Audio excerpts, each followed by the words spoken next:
A heartwarming scene of a group of friends relaxing in a bar. It seems, however, that one of them is having problems breathing.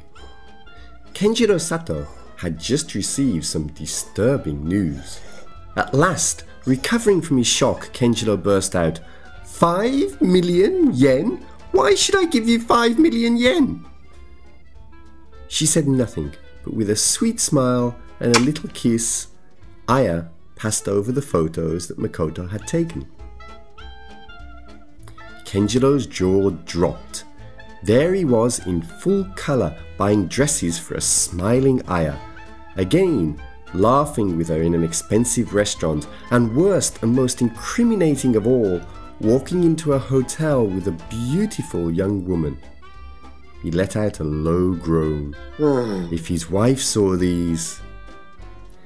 It was at this blackest moment when he thought things couldn't possibly get any worse that a flash of pink seemed to caress his shoulder.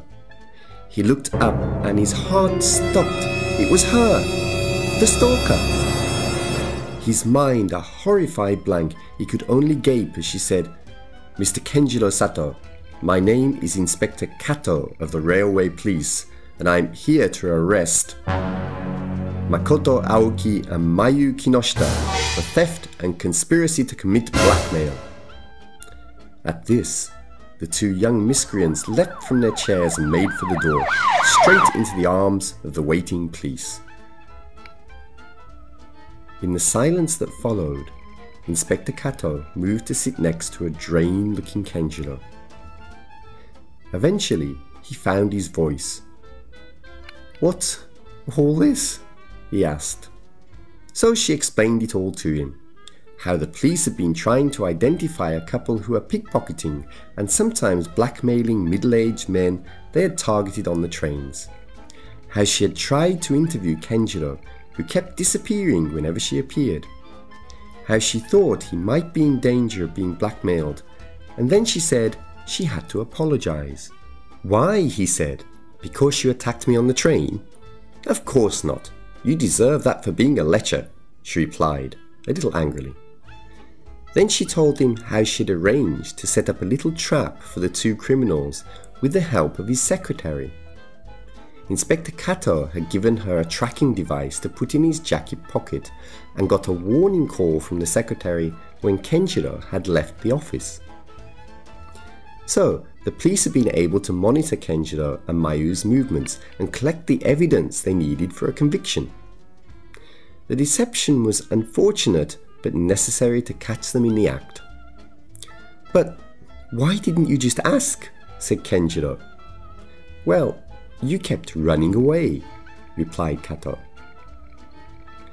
There was silence for a moment, and then Kenjiro wondered if he was in any trouble at all.